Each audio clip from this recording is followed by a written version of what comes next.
করে রবে একা একা, কবরে কি করে রবে একা একা। অন্ধকারে বাতি নাই, বদ্ধ ঘরে সাথী নাই, তোমার প্রিয়াও দেবে না তোমারে দেখা। কবরে কি করে রবে একা একা। মশারি নাই, বালিশ নাই, কেমন করে ঘুমাবে ভাই।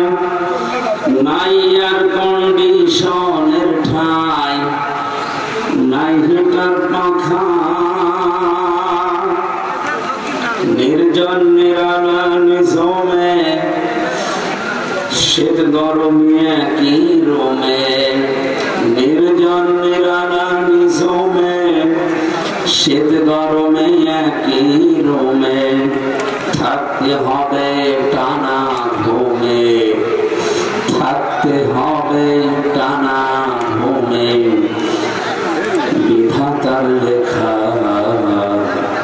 কবরে কি হবে একা একা।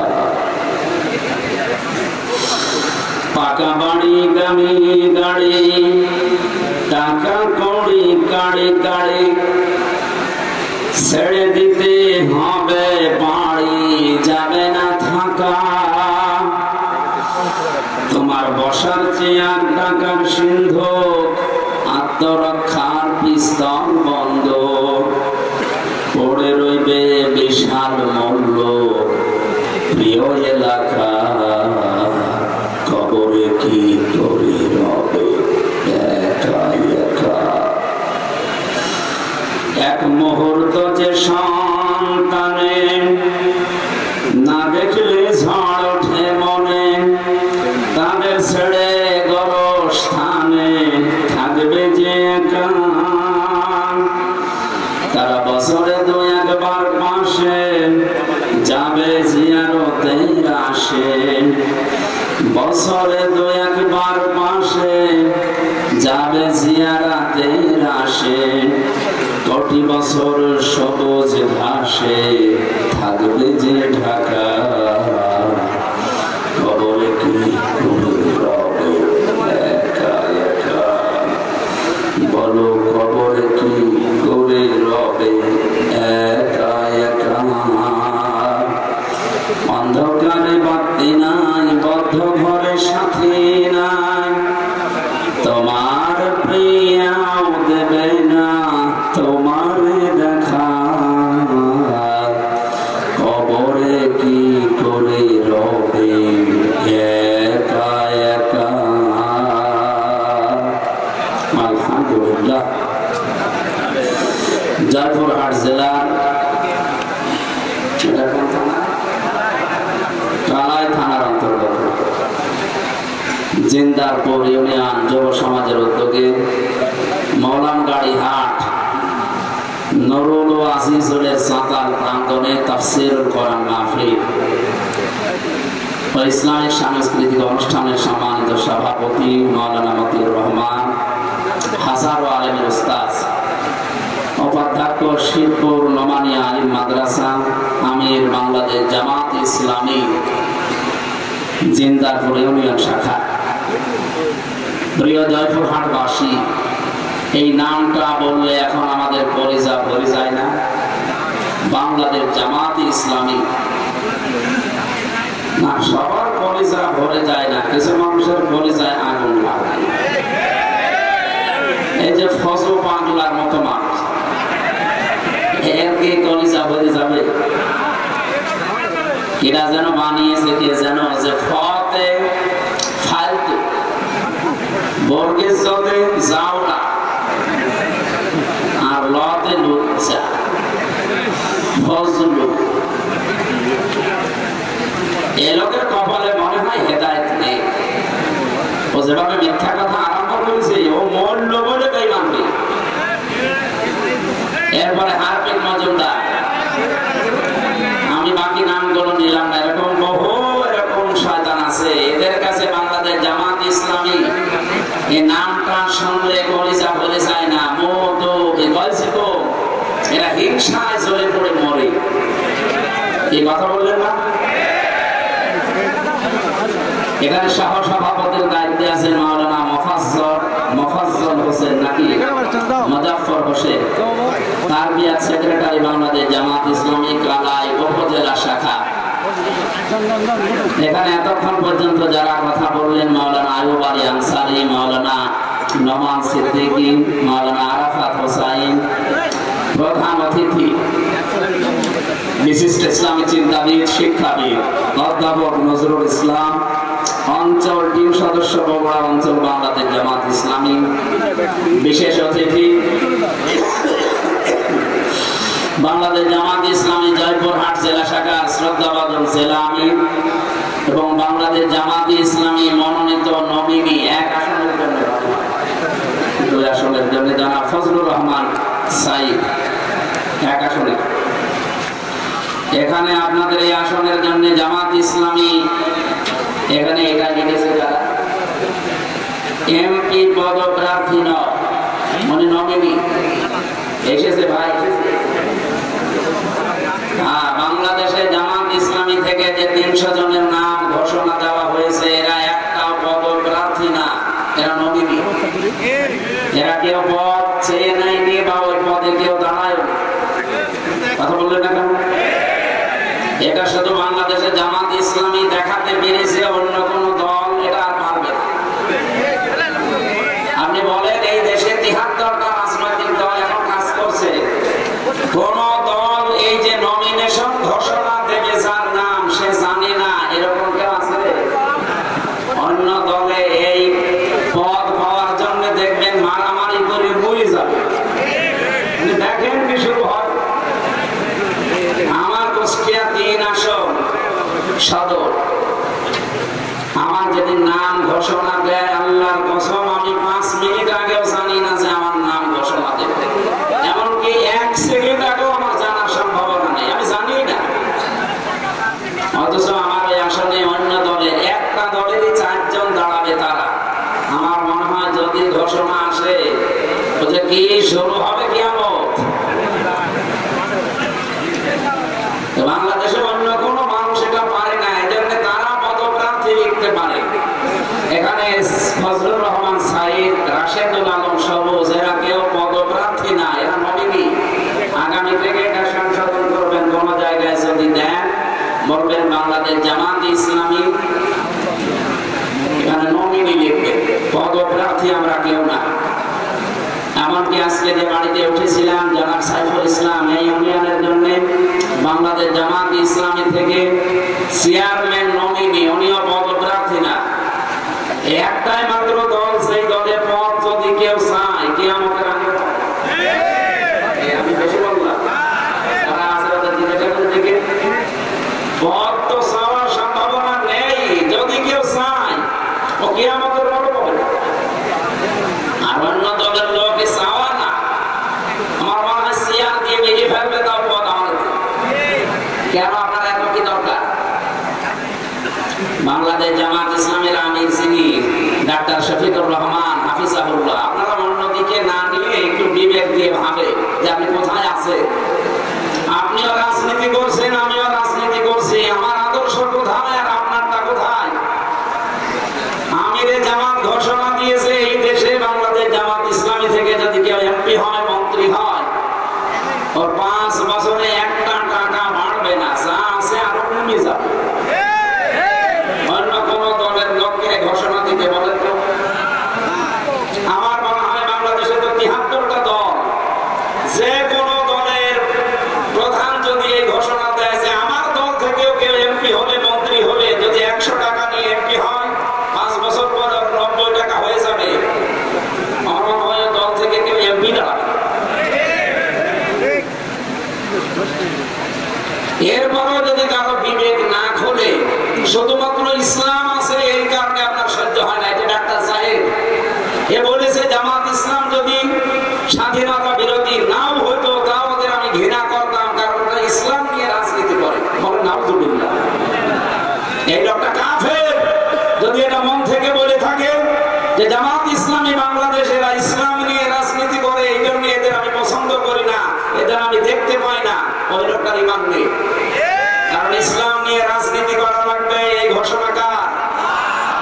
বলেন না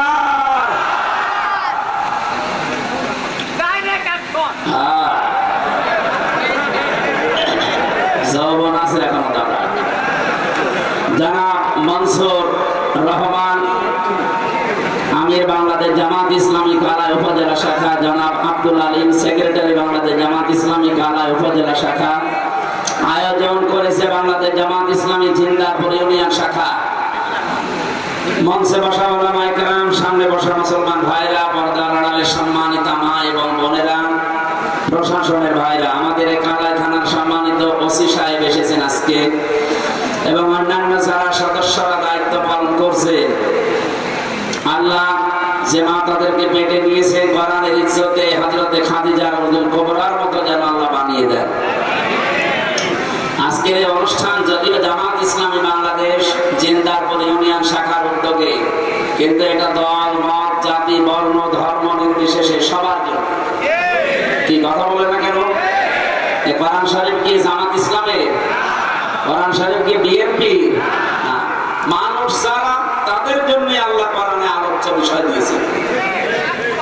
রব্বুল আলামিন বলেন হাদা বায়ানুল লিন্নাসি ওয়া হুদাও ওয়া মাউইযাতুল লিল মুত্তাকিন।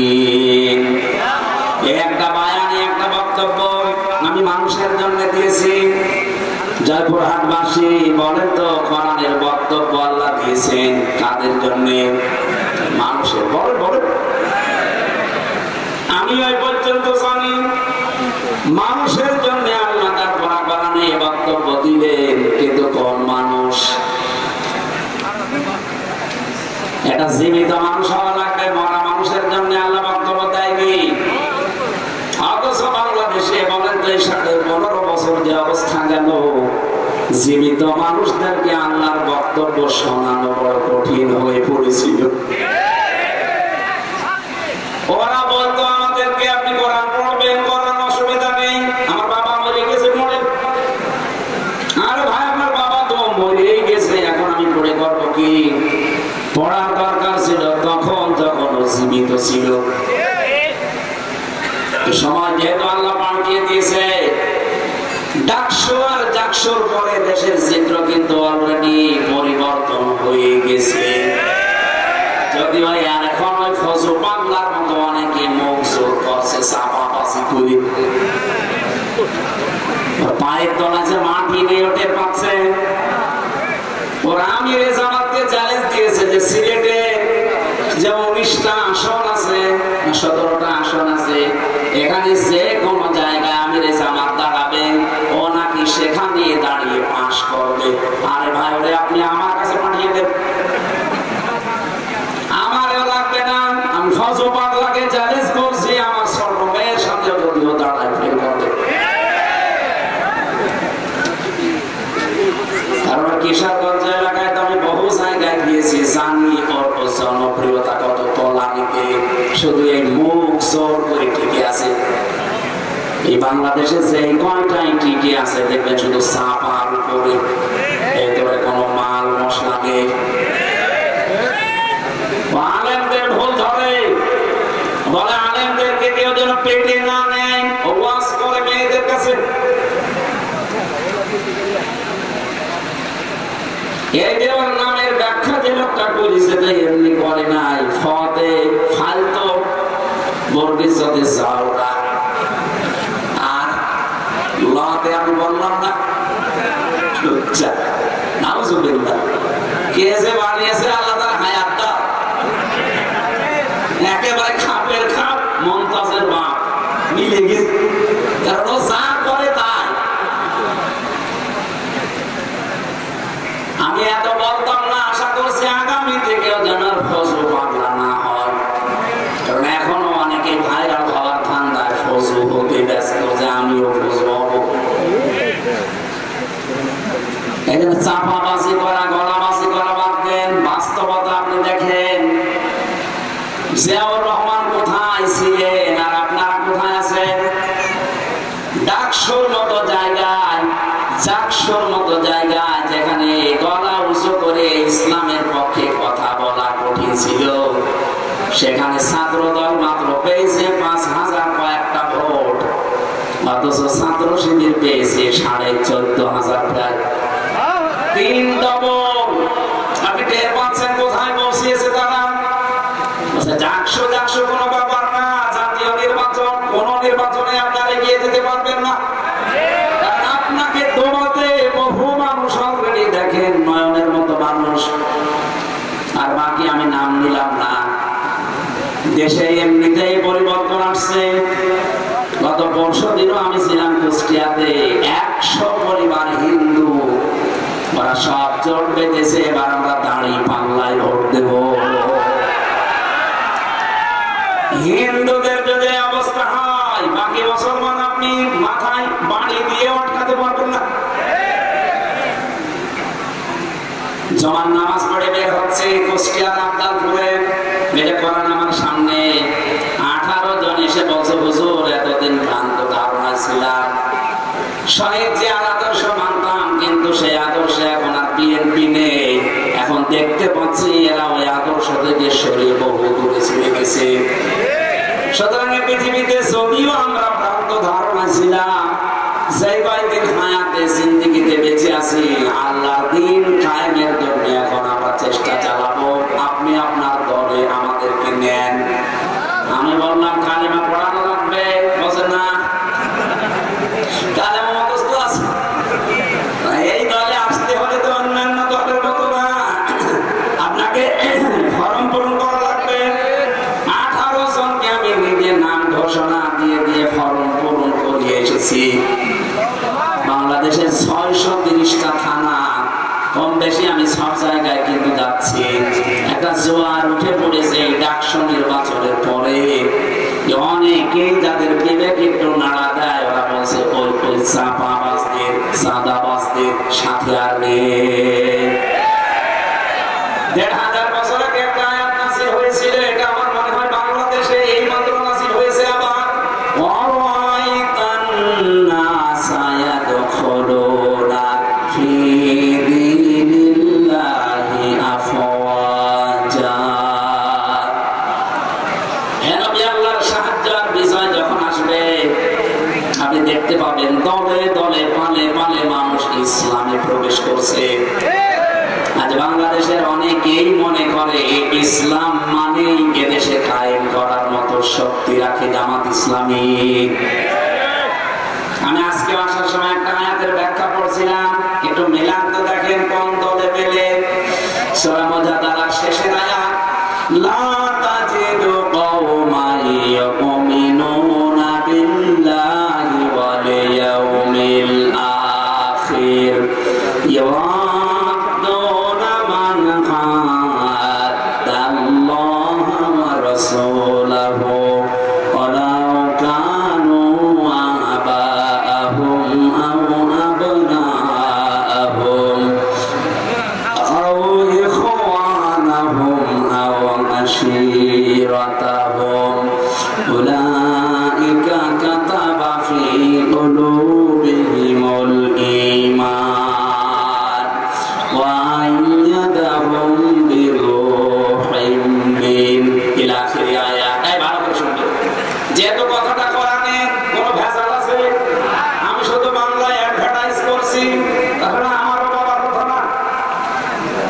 আল্লাহ বলেন, লা তাজিদু কওমান ইউমিনুনা বিল্লাহি ওয়াল ইয়াউমিল আখির।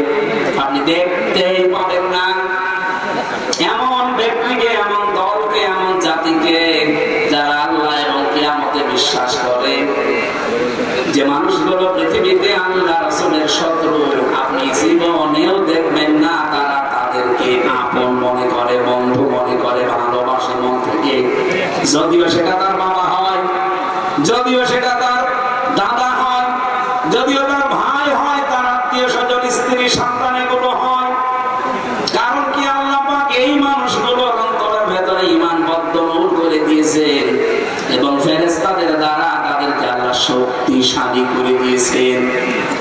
আমি সারা দেশের সাথে আয়াতটা মিলিয়ে দেখলাম, এই আয়াত 100 ভাগ এখন মিলে যাচ্ছে জামাত ইসলামী বাংলাদেশের সাথে।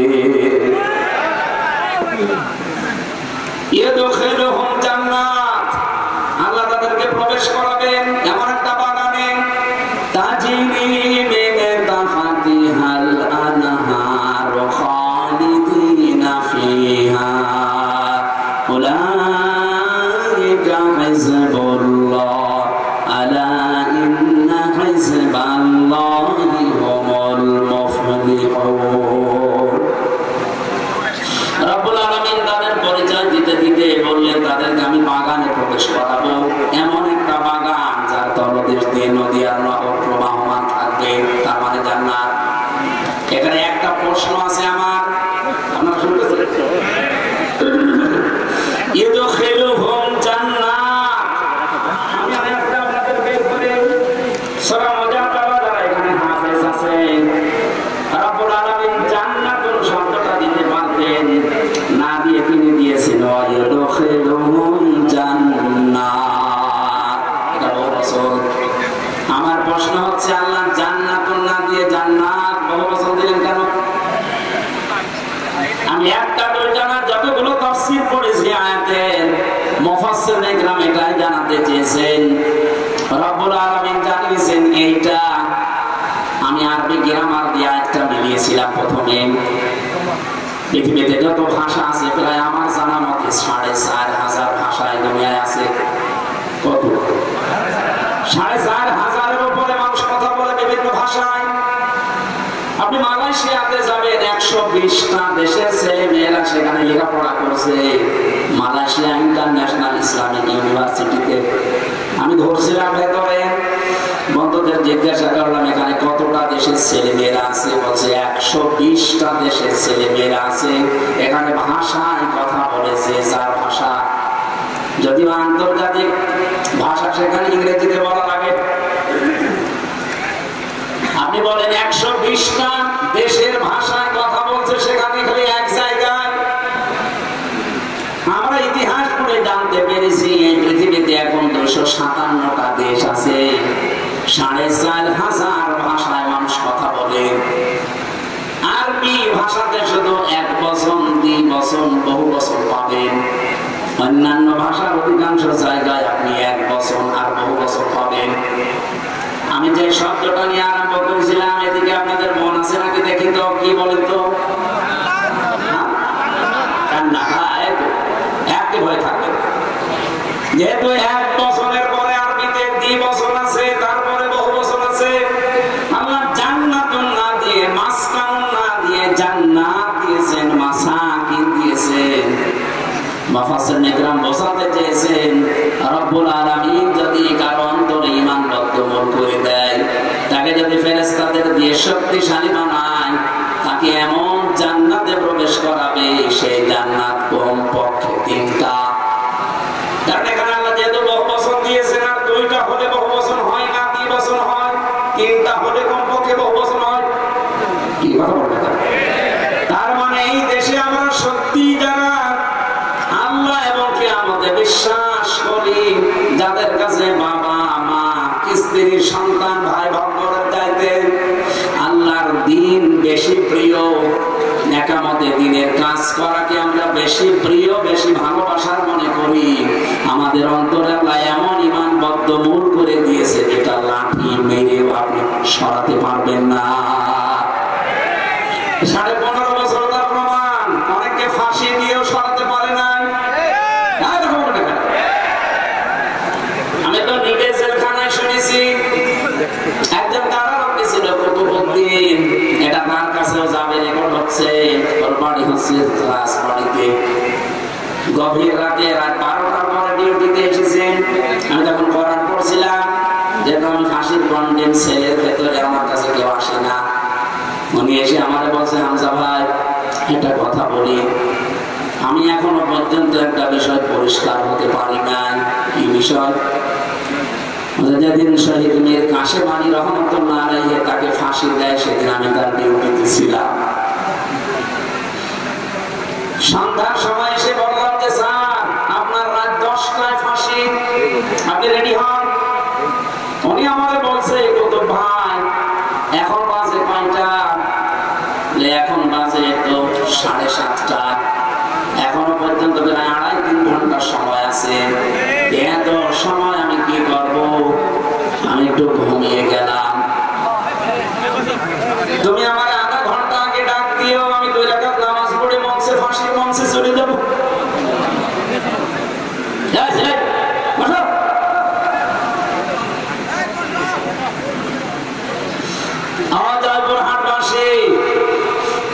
কত ভাই আমাদের বলছে ঠিক দেখলাম লোকটা ঘুমিয়ে গেল।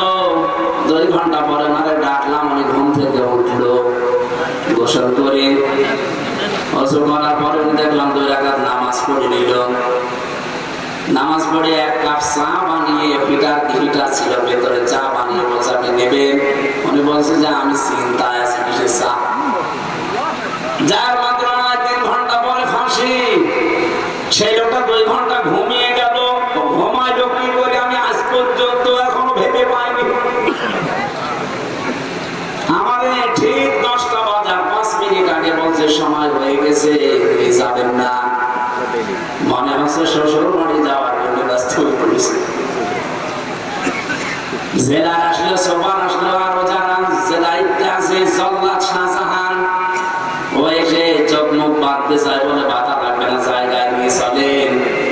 নতুন জামা কাপড় আজকে পরে আতর লাগিয়ে মনে হচ্ছে আল্লাহ ওনাকে ডাকতেছে। অথচ ওই সময় তার সন্তান ব্যারিস্টার আরমান, সে গুম হয়ে আছে আয়না ঘরে, কোথায় আছে কেউ জানে না। তার নিজের স্ত্রী হাসপাতালের বেডে কাতরাচ্ছে, তার দলীয় লোকজন হাজার হাজার লক্ষ লক্ষ পালিয়ে বেড়াচ্ছে। বলে তো কঠিন মুহূর্তে মাত্র 3 ঘন্টা পরে যার মৃত্যু হয়ে যাবে, 2 ঘন্টা ঘুম আসার কথা। আপনি সহজে বলে ফেললেন, এত সহজ বিষয় না। এটার সম্মুখীন হলে আপনি টের পেতেন যে বাস্তবতা কত কঠিন। আপনাকে যদি আমি এখনই গ্যারান্টি দেই যে আপনি 1 মাস পরে মরে যাবেন, এমনিতে আমার মনে হয় আপনি 1 মাস যাওয়া লাগবে না, কালকে মরে যাবেন, টেনশনে মরে যাবেন। অথচ লোকটার মাত্র 2.5 ঘন্টা বাকি আছে ফাঁসি হতে, 2 ঘন্টা ঘুমিয়েছে ভালোভাবে। আমি ওনারে বলেছিলাম কারারক্ষী কুতুব ভাই, আপনি এখনো পর্যন্ত বুঝতে পারেননি আমি বুঝে ফেলেছি। 1500 বছর আগে কোরআনে কারিমে আল্লাহ যে আয়াতটা আমি ওনাকে শুনিয়েছিলাম, উলাইকা কাতাবা ফি কুলুবিহিমুল ঈমান ওয়া আইয়াদাহুম বিরূহিম মিন। রব্বুল আলামিন বলেন, আমি আল্লাহ নিজে এই মানুষগুলোর বদ্ধমূল করে দেই অন্তরের ভেতরে ঈমানটা, এবং ফেরেশতাদের দিয়ে এই মানুষকে আমি আল্লাহ শক্তি যোগাই। যেই লোকটা তার সন্তান ব্যারিস্টার হামজার মতো ছেলে না, একটা ব্যারিস্টার সন্তান, সে গুম হয়ে আছে 8 বছর আয়না ঘরে, কেউ জানে না। স্ত্রী মৃত্যুর বিছানায় কাতরাচ্ছে, লক্ষ লক্ষ হাজার হাজার লক্ষ লক্ষ দলীয় নেতা কর্মী পালিয়ে বেড়াচ্ছে, জেলে বসতেছে। আর এই অবস্থায় তার ফাঁসির আগে যদি এই অবস্থা হয়, আল্লাহর কসম অবশ্যই আমার আল্লাহ ফেরেশতা দিয়ে তাকে সাহস দিয়েছিলেন।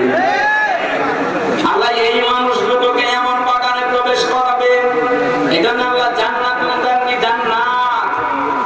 যেহেতু বহু বছর হতে কমপক্ষে 9 সংখ্যা লাগে, বলেন বলেন, তাহলে এইরকম মানুষদেরকে আল্লাহ জান্নাত একটা দেবে না, কমপক্ষে 3টা জান্নাত দান করবে।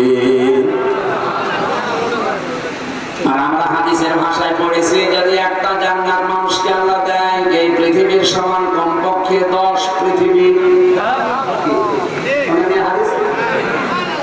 এক একটা জান্নাত হবে এই দুনিয়ার মতো 10 দুনিয়ার সমান। তাহলে 3টা দিলে কমপক্ষে বলেন বলেন 30টা দুনিয়ার সমান জান্নাত আপনি পাবেন। রব্বুল আলামিন বলেন, এমন নদী আর নহর প্রবাহমান করে রেখেছি, খালিদিনা ফিহা, চিরকাল সেখানে থাকবেন, কোনদিন আপনাকে কেউ আর বের করে দেবে না। খালিদিনা ফিহা লা ইয়াবগুনা আনহা হিওয়ালা। আপনি তো বের হতে চাইবেন না, আপনাকে বের করে দেওয়া হবে না। এতটুকু আল্লাহ যদি শেষ করে দিতেন, আমি বলতাম না একটা রব্বুল আলামিন বলেন রাদিয়াল্লাহু আনহুম ওয়া রাদু আন। সবচেয়ে বড় বিষয় আমি আল্লাহ নিজে তাদের উপরে রাজি হয়ে গেছি, তারাও যেমন আমি আল্লাহর প্রতি রাজি আছে। উলাইকা হিজবুল্লাহ, এরাই আমি আল্লাহর দল। আলা, জেনে রাখো, সাবধান, ইন্না হিজবাল্লাহি হুমুল গালিবুন হুমুল মুফলিহুন। জেনে রাখো, সাবধান হও, অবশ্যই আল্লাহর দল যারা করে তারা বিজয়ী, সফল কাম। জোরে বলেন সুবহানাল্লাহ। জয়পুরহাটবাসী, আমি শুধু বলার জন্য বলছি না, বাস্তবতা কি? এই দেশে তো কত মানুষকে দেখতে পাচ্ছি, তাদের ভেতরে এই গুণাগুণগুলো আমি পাই না। জামাত ইসলামী বাংলাদেশে এবার এমন একটা অবস্থায় দাঁড়িয়েছে, এই দেশে হয় ইসলাম থাকবে, নাই অন-ইসলাম থাকবে। আমরা বদরের ময়দান দেখিনি, কিন্তু সামনে এবার বদর বাংলাদেশে তৈরি হবে। বদরের ইতিহাস পড়েছি, হযরত আবু বকর তার সন্তান আব্দুর রহমানের বিরুদ্ধে দাঁড়িয়েছিলেন, স্বামী দাঁড়িয়েছিল স্ত্রীর বিরুদ্ধে, দোলা ভাই দাঁড়িয়েছে শালার বিরুদ্ধে। হযরত আবু বকরের সন্তান আব্দুর রহমান বাড়িতে এসে বলছে, আব্বা, বদরের ময়দানে যুদ্ধ যখন চলছিল 3 বার তোমাকে আমি দেখতে পেয়েছি, কিন্তু একবার কিছু বলিনি, তুমি আমার বাবা, এই জন্যে। অন্য কেউ বলে আমি তাকে জবাই করে ফেলতাম। হযরত আবু বকর বলে, সন্তান, 3 বার আমাকে দেখার পরও তোমার কিছু মনে হয়নি, তুমি আমাকে ছেড়ে দিয়েছো বাবা বলে। আল্লাহর কসম, আমি যদি তোমার একবার ওই যুদ্ধের ময়দানে দেখতে পেতাম, একবার এই 2 খণ্ড করে ফেলতাম। বলেন তো সেই অবস্থা এখন সামনে আসতেছে কিনা? এদেশে আর কোন দল নেই, বাংলাদেশে হয় আল্লাহর দল, নয় শয়তানের দল। যারা আল্লাহর আইন কায়েম করতে চায়, সে যেই হোক, তারা আল্লাহর দল। যারা মানুষের তৈরি করা আইন কায়েম করতে চায়, তারা যে দলের নাম নিয়ে আসুক, তারা শয়তানের দল।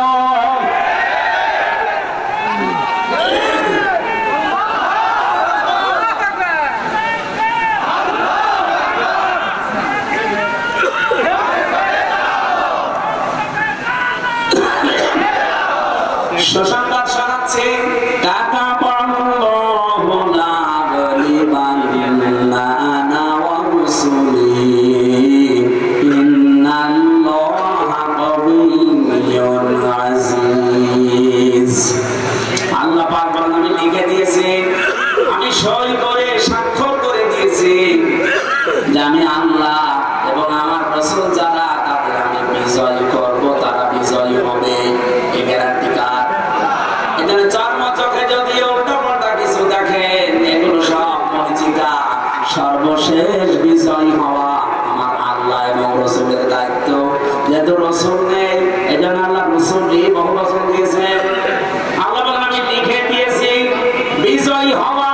লা গালিবান্না নামে তাকিন নুনে সাকিলা, আল্লাহ গ্যারান্টি দিয়েছেন 2 বার যে অবশ্যই আমি আল্লাহ বিজয়ী হব এবং আমার রাসূলরা। যেহেতু রাসূল এখন পৃথিবীতে নেই, রাসূলের উত্তরাধিকারী যারা আলেন, এই মানুষগুলো সামনে বিজয়ী হবে। এজন্য অনেকেই চিন্তা ভাবনা এখনো আছেন যে না জানি যদি এবার পাস না হয়, তাহলে আমার ইমামতি থাকবে। তো আপনি ইমামতি নিয়ে আছেন, আর আপনার এই ধারণা কেন তৈরি হয়? বলে 92% মুসলমানের এই দেশ 1 বছর 1 মাসে 1 বছর 1 মাস 7 দিনে যে পরিবর্তন হয়ে গেছে, অলরেডি দেশের মানুষ সবাই বুঝে ফেলেছে এই দেশ এবং এই মানবতা বাংলাদেশে ইসলামের কাছে নিরাপদ।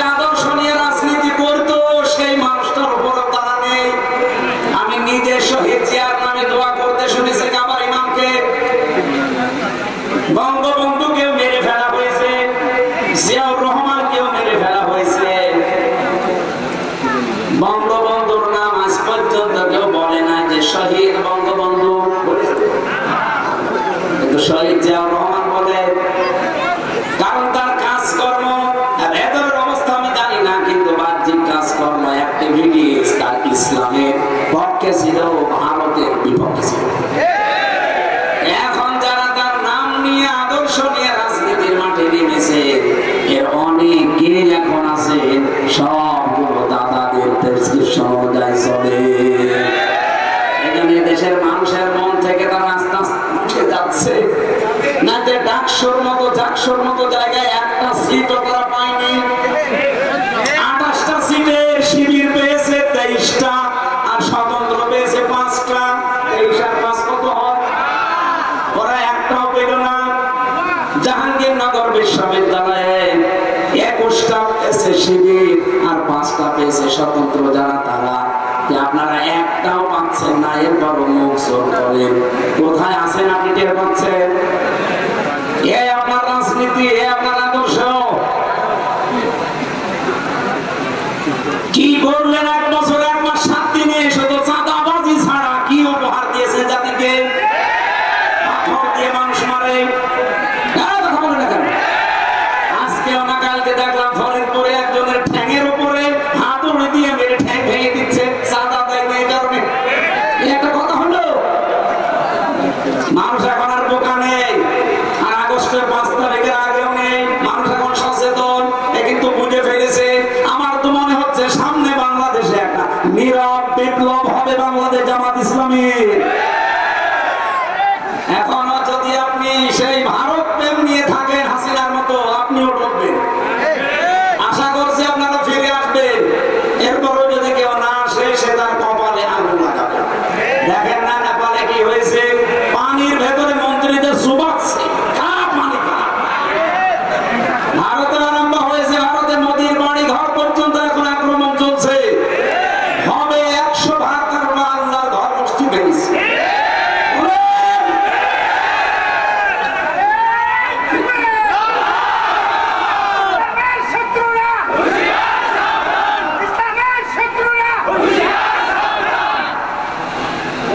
যেই দিন আল্লাহর ঘরেও হাত দিয়েছে, ওই দিনই আমার মনের বিশ্বাস যে থাকবে না। কারণ আব্রাহাম আল্লাহর ঘর ভাঙতে এসে কাশ্মীর মাটি হয়ে গেছে, আর অলরেডি আল্লাহর বহু ঘর টুকরা টুকরা করে ফেলেছে। ওকে আল্লাহ টুকরা করবে না। আমার বাড়ি ভেঙে দিলে যেমন আমার রাগ হয়, আল্লাহর বাড়ি আপনি ভেঙে দিলেন। একটা দুইটা না, বহু ঘর ওরা ভেঙে দিয়েছে, মসজিদ মাটির সাথে মিশিয়ে দিয়েছে।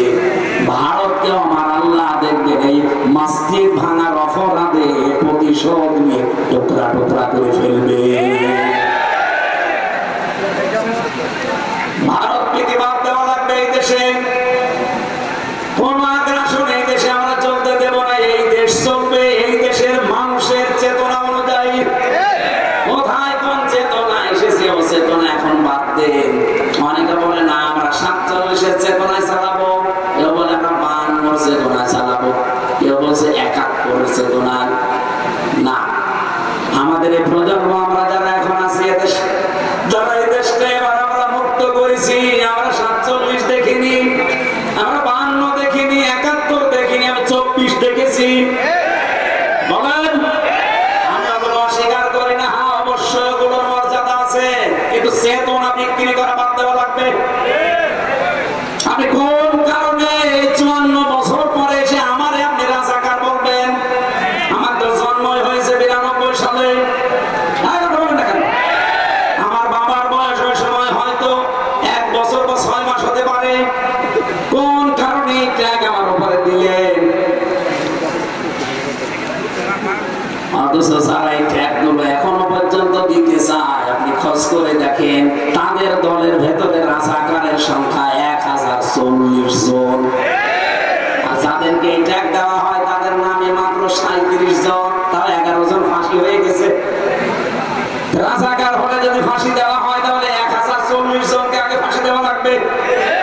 কথা বলেন না কেন? সুতরাং এই চেতনা বিক্রি করলে আপনিও ডুববেন। হাসিনা যেমন ডুবেছে, আপনিও ডুববেন।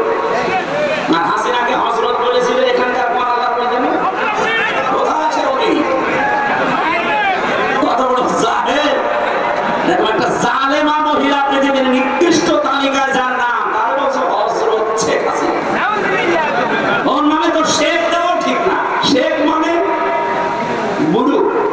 শেখ মানে কি? মুরব্বী বুড়ো। হাসিনা বলো ঠিক না, হাসিনা মানে সুন্দরী। বিপরীতটা রাখা দরকার। যত মানুষের হাতে রক্ত, যত মানুষের রক্ত তার হাতে লেগে আছে, পরে আপনি সুন্দরী বলবেন কোন কারণে?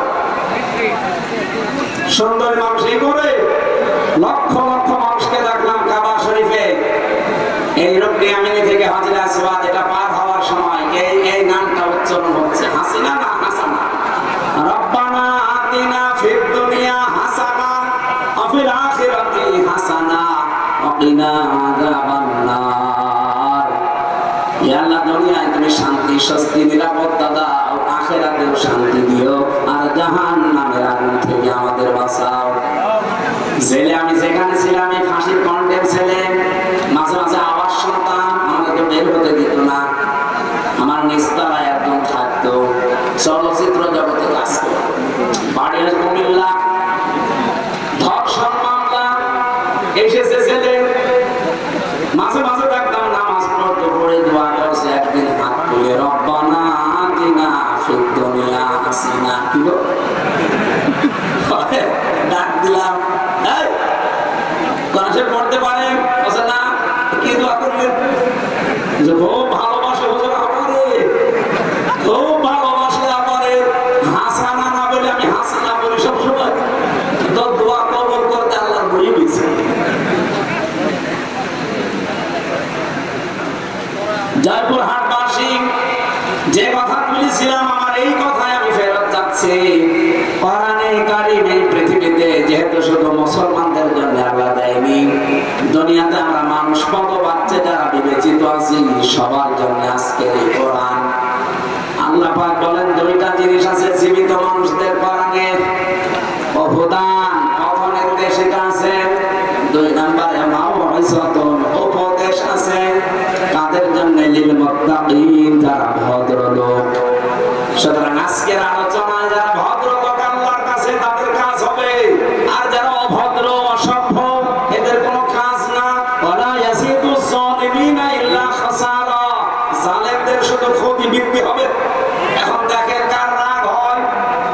আমি রাসূলের উপরে দরুদ আর সালাম পাঠ করার মাধ্যমে তেলাওয়াতকৃত আয়াত ছিল আমার সূরা আরাফ 26 নম্বর আয়াত, মাত্র একটা আয়াত পড়েছি।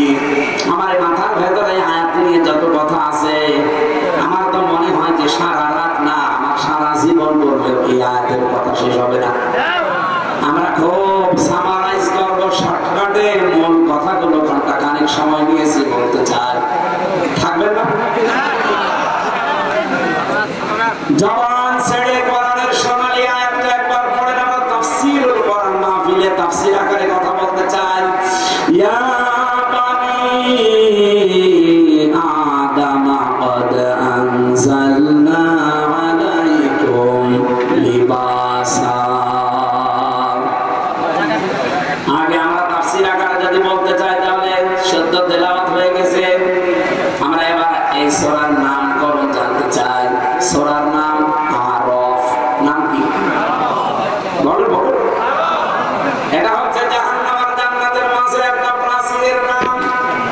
এখানে জান্নাতি আর জাহান্নামী মানুষদের ভেতরে কথোপকথন হবে। ওয়া বাইনাহুমা হিজাব ওয়া আলাল আরাফি রিজালুন ইয়ারিফুনা কুল্লাম বিসিমাহু। জান্নাতি আর জাহান্নামী মানুষের মাঝখানে একটা প্রাচীর আল্লাহ বানাবেন। কিছু মানুষকে আল্লাহ ওই জায়গায় দাঁড় করিয়ে রাখবে। জয়পুর হাটবাসী, দেখেন তো আপনি ওখানে দাঁড়িয়ে আছেন কিনা? নবীজি প্রশ্ন করলেন, সাহাবীরা তোমরা কি জানো এই প্রাচীরে আল্লাহ কাদেরকে দাঁড় করিয়েছে? বলে না, এই মানুষগুলো তারা যাদেরকে আল্লাহ জান্নাতে দেবে না, এমনকি এই মানুষগুলোকে আল্লাহ জাহান্নামেও দেবে না। সাহাবী আবু দারদা প্রশ্ন করলেন, ইয়া রাসূলুল্লাহ, এই মানুষগুলোকে আল্লাহ জান্নাতে দেবে না, কারণ কি? নবীজি বলেন, এদের সব কিছু ভালো ছিল, কিন্তু মা বাবা